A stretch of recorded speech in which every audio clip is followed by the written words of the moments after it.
Muy buenas tardes a toda la audiencia que el día de hoy, como siempre, nos ven, nos escuchan, donde quiera que estemos, pero nos ven y nos escuchan.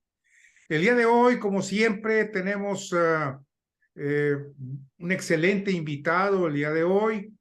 Me refiero al doctor Leonardo Valdés Zurita, abogado con amplia experiencia electoral, académico, pero además él fue presidente del IFE en aquel entonces.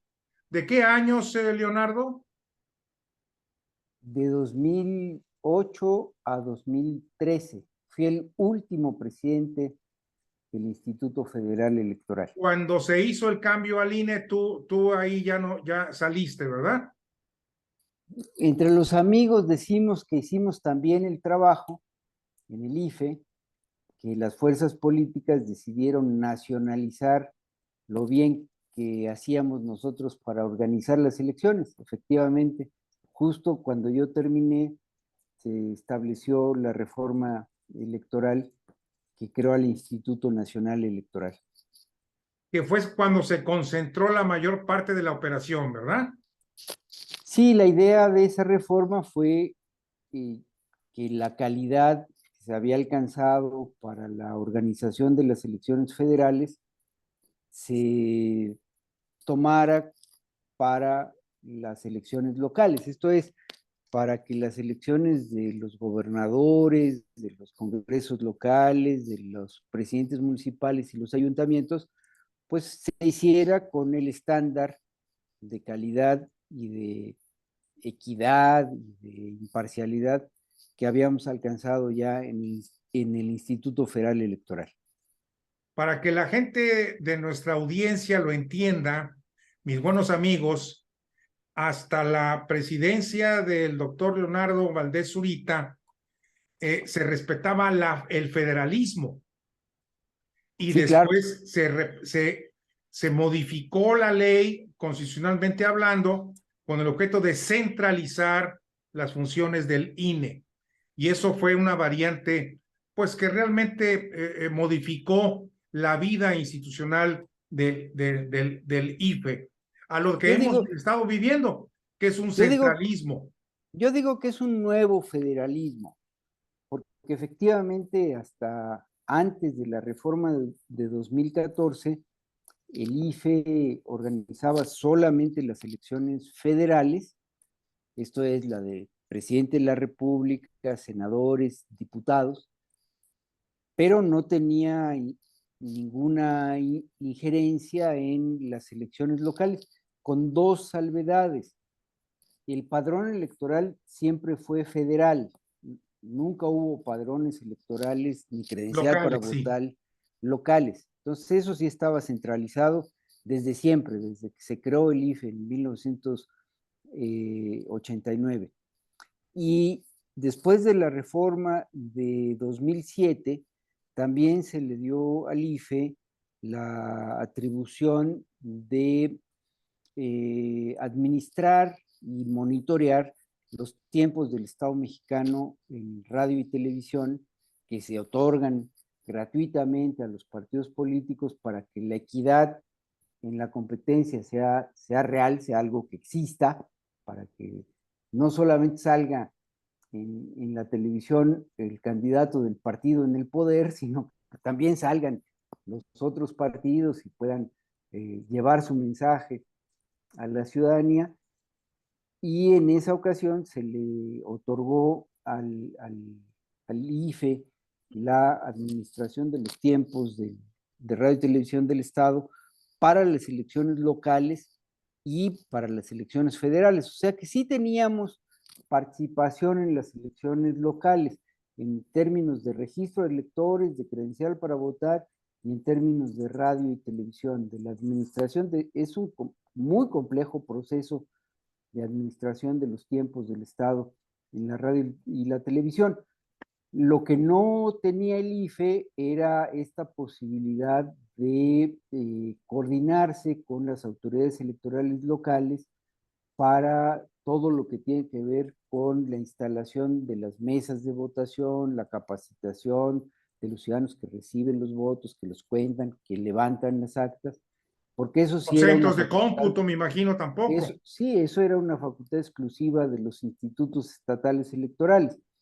Y bueno, la reforma lo que hizo, desde mi punto de vista, fue crear un nuevo federalismo, porque no abolió las leyes electorales estatales, esas existen, están vigentes, y cada congreso de cada estado aprueba su ley estatal, pero lo tiene que hacer a partir de los estándares que se establecieron en una ley nacional electoral, y hay un proceso de coordinación entre el INE y los llamados OPLES, que son los organismos Sí, públicos electorales locales, los institutos electorales de cada uno de los estados, que no es una subordinación, porque aun cuando lo que cambió fundamentalmente fue que a los consejeros y las consejeras de los OPLES ya no los nombran los congresos de los estados, sino el Consejo General del INE, y esto tiene la idea de que no sea una designación política en la que las fuerzas políticas locales intervengan en el perfil y en la responsabilidad de quienes se encargan de las elecciones locales, sino que sea una designación técnica, en donde el INE lo que tiene que hacer es un procedimiento con exámenes, con filtros que permita que sean las personas mejor capacitadas las que lleguen a las responsabilidades en esos institutos estatales electorales. Y con ellos lo que el INE hace es firmar convenios de colaboración, o sea, no hay una subordinación, sino son entes autónomos con los que el INE conviene los procedimientos que se tienen que realizar para organizar las elecciones. Y por supuesto los apoya mucho, claro. porque la estructura profesional del INE pues es una estructura muy robusta, muy bien capacitada, con muchos años de experiencia, y que sabe hacer muy bien el trabajo operativo para decidir dónde se van a instalar las mesas de votación, las casillas, quiénes serán las y los ciudadanos que las van a atender, cómo capacitarlos, y sobre todo lo que tiene que ver después de la noche de la jornada electoral, que es muy complejo, porque es muy importante que los paquetes electorales lleguen a su destino para que se pueda hacer el cómputo, ya sea de la elección federal o de la elección local, y todo lo que tiene que ver con el PREP y el conteo rápido, para que los ciudadanos tengamos información de Claro, cómo, de cómo salió la elección y quiénes son los candidatos que tienen posibilidades de éxito en cada una de las elecciones la misma noche de la elección, lo cual es un avance democrático importante, porque antes, en aquel sistema autoritario que vivimos durante buena parte del siglo XX, pues los resultados electorales eran como secreto de Estado. Y nadie los conocía el presidente de la República y decía, ya ganó el candidato de mi partido, y se acabó. y se acabó, y todos los demás tenían que aceptar o no ese resultado, y ahora pues es un resultado muy transparente a través de los instrumentos que se establecieron en la ley, y que afortunadamente el INE y los OPLES han sabido desarrollar técnicamente de manera excelente. Precisamente ahí es donde surge esta inquietud que se ha estado manifestando en los últimos 3, 4 días, cuando hace recientes semanas se estaba defendiendo al INE para no perder lo que tú acabas de señalar con toda claridad, ¿verdad? Que es la transparencia, la justicia, la equidad, etcétera, etcétera, ¿verdad? Pero ahora resulta que los partidos políticos, incluyendo Morena, se juntan, hacen un cónclave en lo oscurito, por llamarle de alguna forma, y quieren llevar a cabo una serie de reformas constitucionales con el objeto de limitar las funciones del Tribunal Electoral del Poder Judicial de la Federación, como es concretamente el artículo 73 constitucional, que permite, más bien que quieren, los partidos querían, porque no sabemos todavía qué es lo que va a pasar, que el Congreso sea el que establezca cuáles son las medidas que garantice a los grupos vulnerables su derecho de acceso a los altos puestos. ¿Y tú qué opinas de esta primera propuesta? Porque hay otras dos más. Sí, yo diría que es un retroceso, es un retroceso grave. Es una problemática que ha vivido nuestro sistema desde hace mucho tiempo y que tiene que ver con el reconocimiento de los derechos que tienen los grupos vulnerables para participar y para estar representados en los órganos legislativos. Duele decirlo, pero el grupo vulnerable original eran las mujeres. Así es. Sí, sí, sí. Que ahora La es derecho reforma constitucional. sí, la reforma de 1996 a la ley electoral estableció una recomendación para que los partidos políticos en sus listas de candidatos a diputados federales y a senadores llevaran una cuota de género, como se le llama, como acción afirmativa. Y decía la legislación que esa cuota de género equivalía al 30% de las candidaturas. La legislación no decía que era el 30% de mujeres, decía el 30% de un género y el General. 70% y el 70% del otro género. Los partidos siempre interpretaron que el 30% era para las mujeres y el 70% para nosotros los hombres, que sí sabemos de política y que sí estamos capacitados para estos temas. Con un Y la, poquito de sello machista. muy machista, muy machista, lo estoy diciendo en broma, muy machista. Lo cierto es que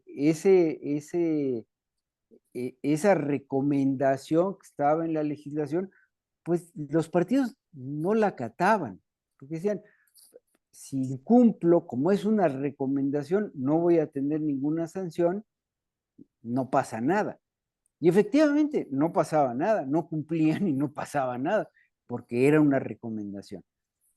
Se dio un paso adelante y tengo para mí que ese paso adelante se le debe a diputadas y a senadoras que en la reforma de 2006 estuvieron, de 2007, estuvieron atentas a lo que estaba sucediendo y lograron que se reconociera que la cuota de género no fuera recomendación, sino que fuera obligatoria. Entre ellas, nuestra amiga y conocida María Elena Chapa.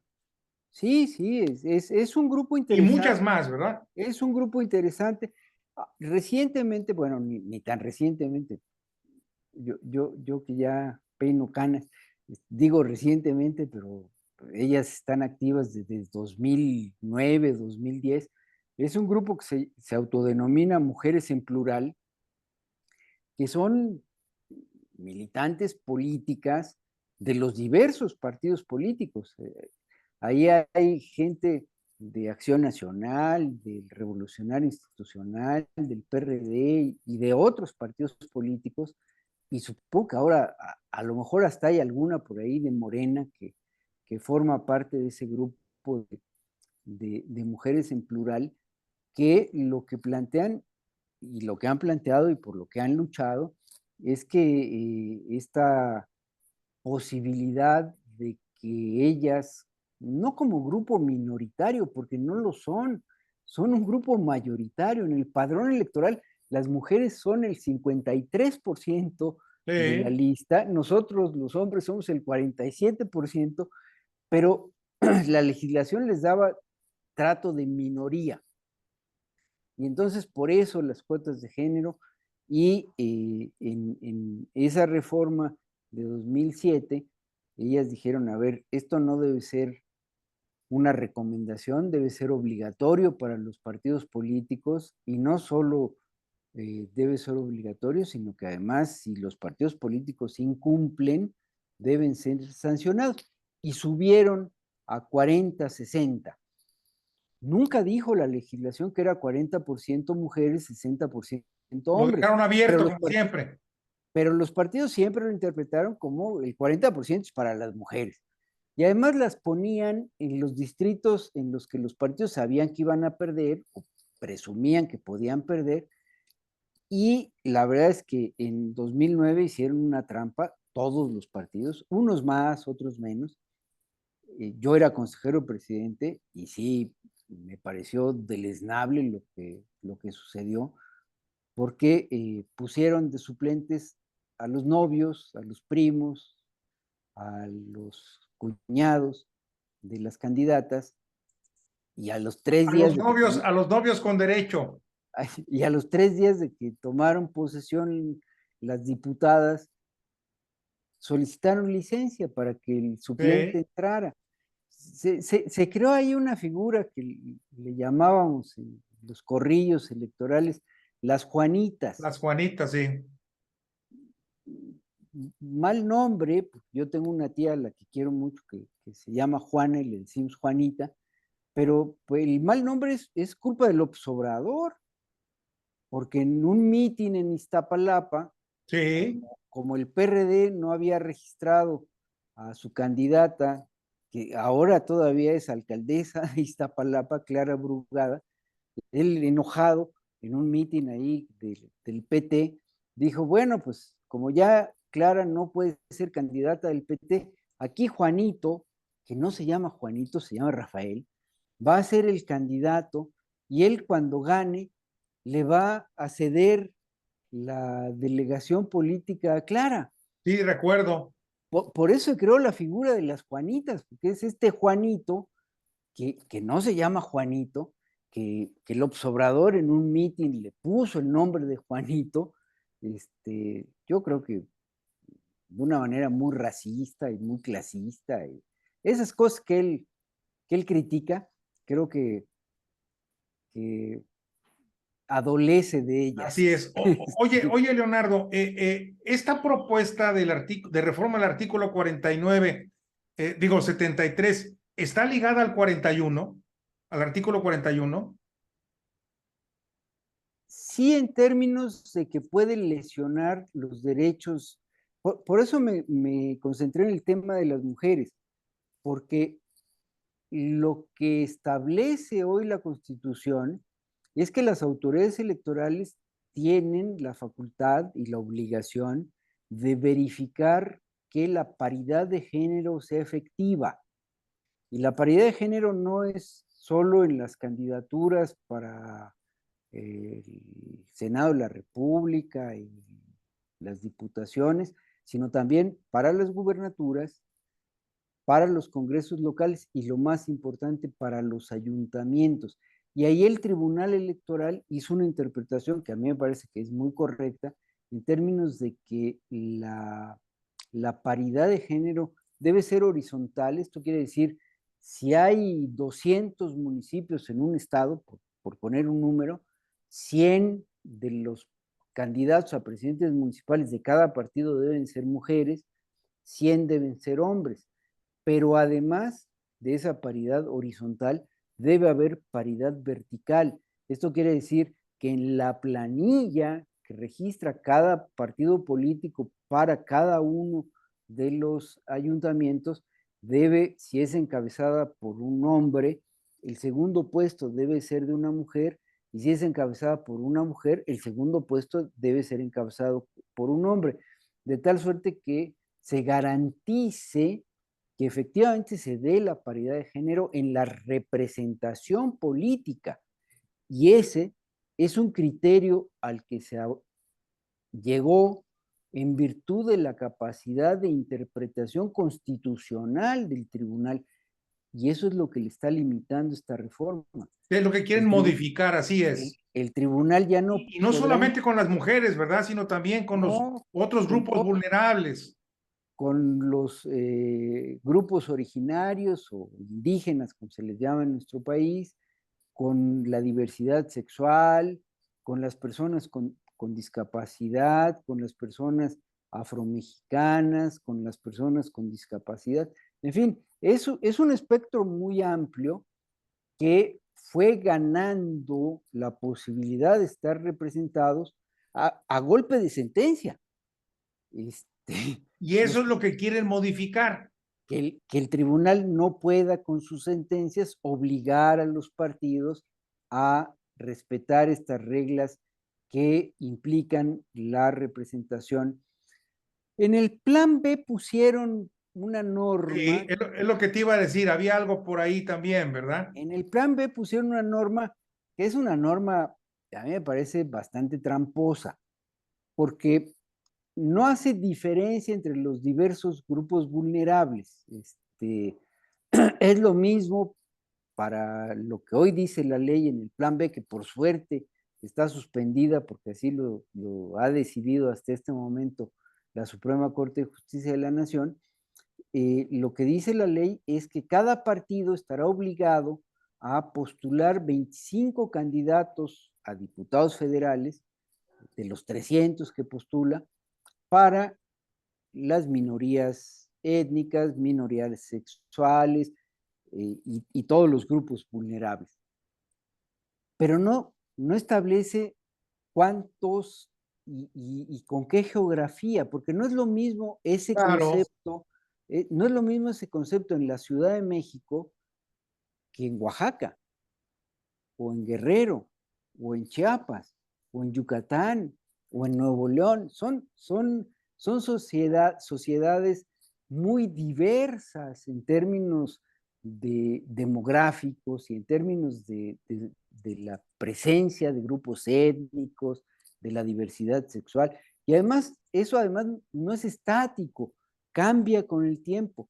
La virtud que tenía el ordenamiento que se había construido era que el INE, para cada, para cada proceso electoral, definía las cuotas, pero además eran 50 las candidaturas, ahora serán 25 sin definición de cuota.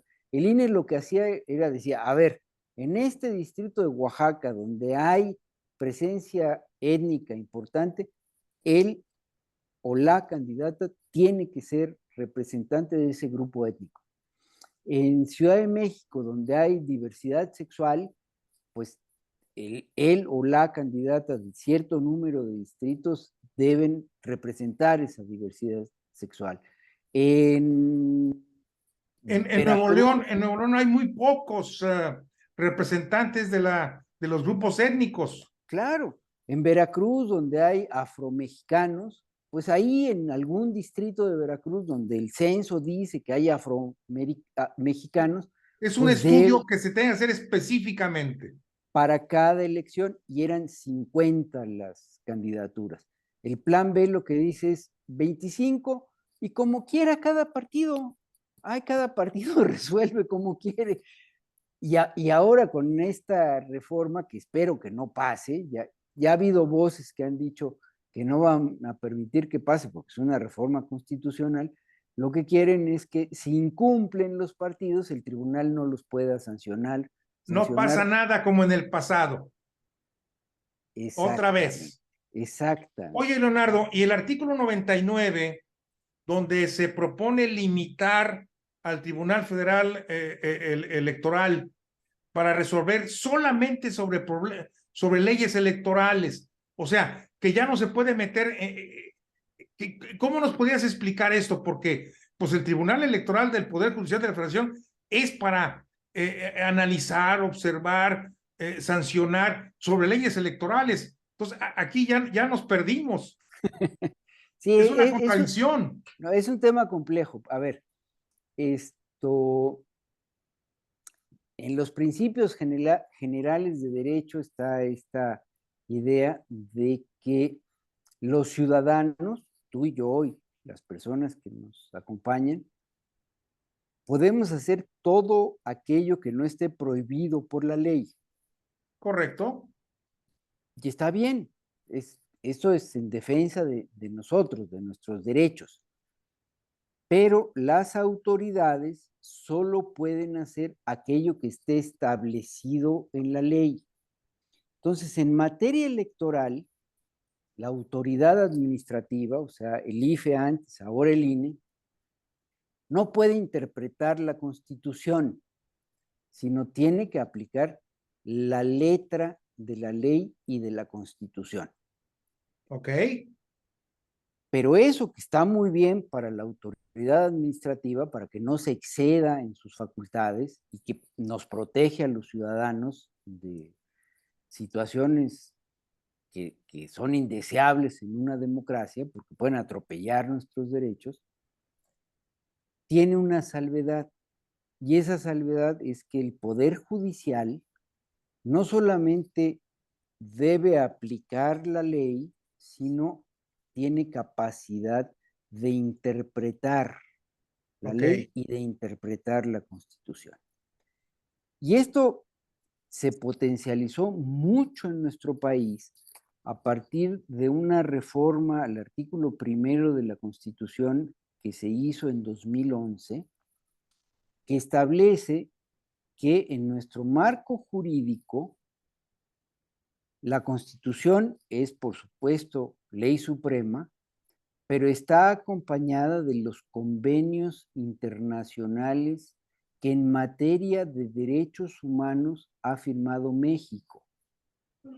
O sea que si algún derecho humano protegido por una convención de la que México es parte no está establecido en la Constitución, el juzgador tiene que aplicar ese derecho humano que está establecido en ese convenio internacional del que México es parte. Firmó.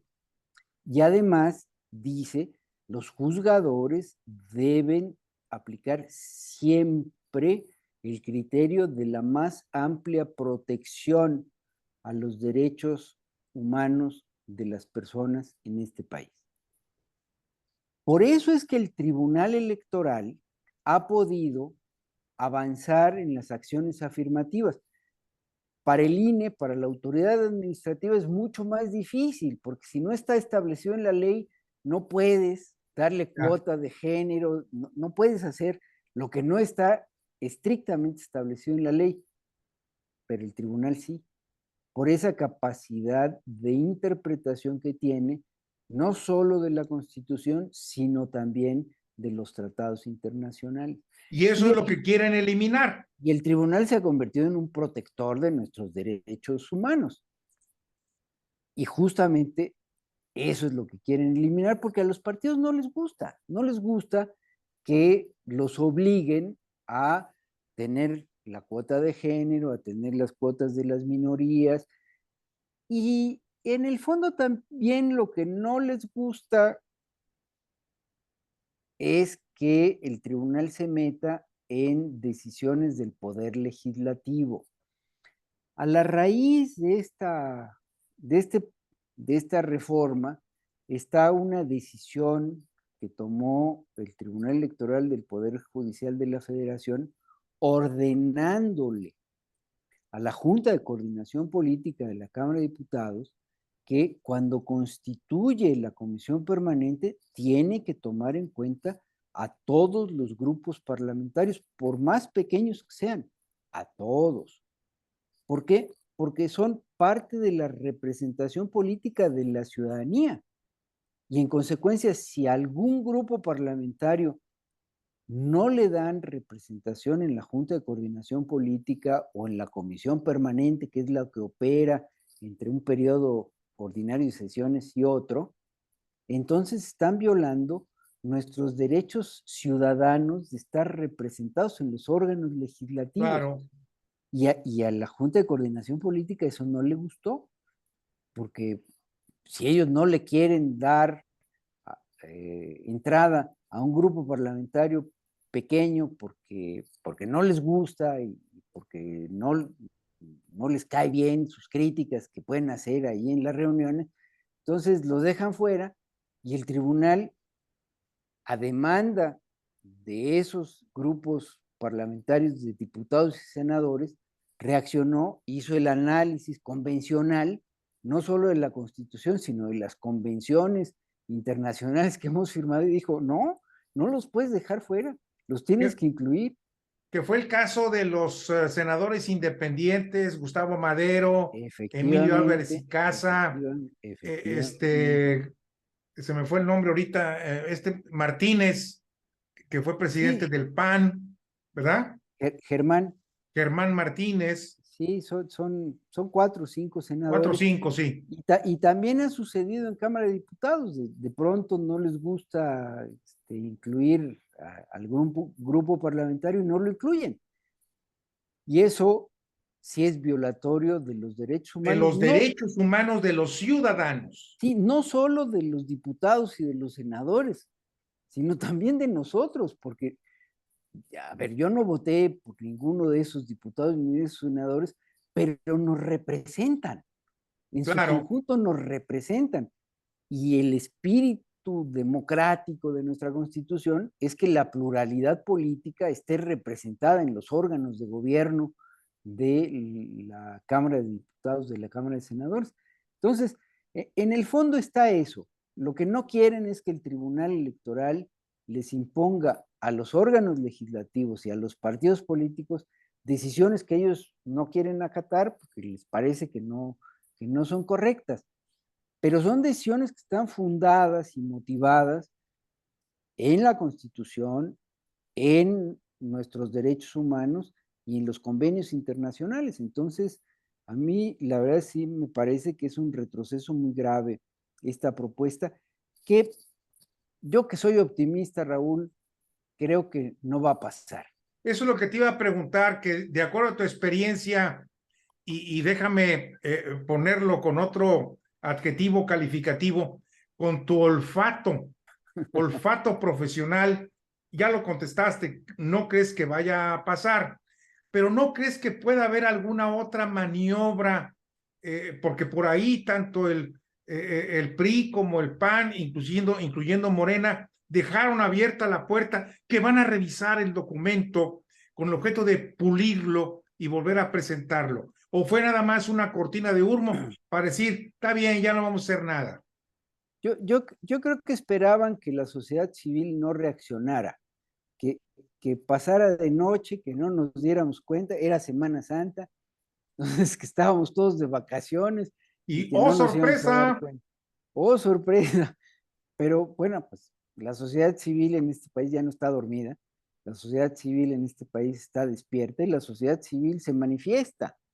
Ahí están las marchas y las concentraciones, la así ola es. rosa, como se ha dado por llamar, que salimos a las calles y manifestamos. Y esas manifestaciones han sido en defensa del INE, del Tribunal Electoral, de la legislación electoral, pero sobre todo de nuestro voto y de la democracia. Y quienes estamos preocupados por la ola autocrática que se está viviendo en el mundo y que en México se expresa con estas ideas de limitar las autoridades electorales, pues no nos vamos a quedar callados. Y este no quedarnos callados, pienso yo, ya hizo que las direcciones de los partidos se dieran cuenta que era una mala idea avanzar por esa ruta, que acompañar a Morena en esta propuesta era pues darse un tiro en el pie. Claro, claro. No solamente quedan mal con nosotros los ciudadanos que somos sus potenciales votantes, sino que además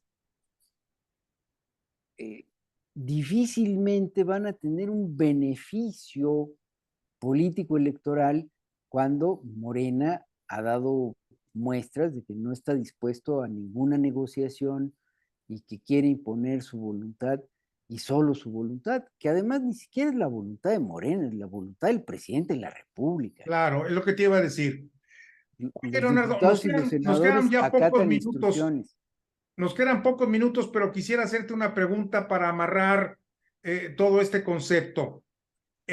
¿Tú crees que podemos llegar a la elección del 24 con la ley electoral actual, es decir, sin el plan B? Pero yo estoy convencido, eso creo yo, y esa es mi pregunta, que Morena y el presidente con el plan B y sin el plan B van a hacer lo que se les pegue su reglada gana. Esa es mi pregunta. ¿Tú lo crees o crees que sí vaya a haber un respeto a la legalidad? A ver, yo tengo la impresión de que Morena y el presidente van a intentar hacer lo que se les pegue la gana. Okay. Y en eso van a violar la ley y la Constitución. Y frente a eso, lo que necesitamos son autoridades electorales fuertes, que apliquen la ley, que no les tiemble la mano y que ante las denuncias que se presenten actúen de acuerdo con lo que establece la legislación. Tengo la impresión de que la decisión de la Suprema Corte de Justicia de la Nación de suspender la aplicación del Plan B es una decisión acertada y además creo que ha sido una decisión enérgica que se va a sostener. Sí. Que efectivamente vamos a poder llegar a la elección, a las elecciones, no es la elección, las elecciones Sí. de 2024, porque con todos parece, los riesgos que vengan, ¿verdad? Con todos los riesgos que vengan. parece broma, pero sí va a ser la elección más grande de nuestra historia, porque el padrón electoral va a ser el más grande, pero además la cantidad de cargos que van Así a estar es. en juego en la elección federal y las elecciones locales es muy grande.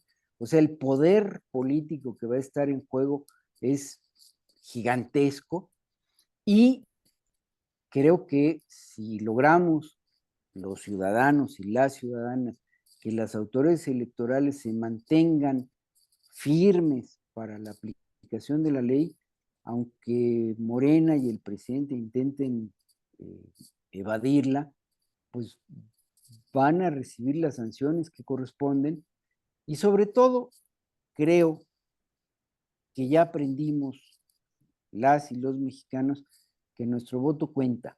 Claro. Y que no te puedo dejar ir, mi querido Leonardo, sin preguntarte lo siguiente. ¿Tú crees que el Consejo General del INE, con la integración de los nuevos 4 consejeros, se mantendrá en esa línea? Pienso que sí, por 2 razones. Primera, porque las historias personales que los llevaron ahí ya se acabaron. A partir de ahora tienen que escribir una nueva historia personal. Y 2, es una institución tan bien reglamentada, y esto es desde el IFE, desde el Sí. IFE antes de que yo llegara, ¿eh? Okay. No voy a presumir de que a mí me tocó la reglamentación, sí me tocó la adecuación, pero desde antes de que yo llegara, el IFE y ahora el INE es una institución muy bien reglamentada que disminuye la discrecionalidad Okay. de las consejeras y los consejeros, y el servicio profesional electoral es la garantía de imparcialidad, de tal suerte que si no pasa el plan B y el servicio profesional electoral sigue vigente, podemos esperar que el Consejo General del INE actúe de acuerdo con la ley. Muchas gracias, mi querido Leonardo. Ha sido un gusto platicar contigo. Estoy seguro que la audiencia nos va a estar mandando muchas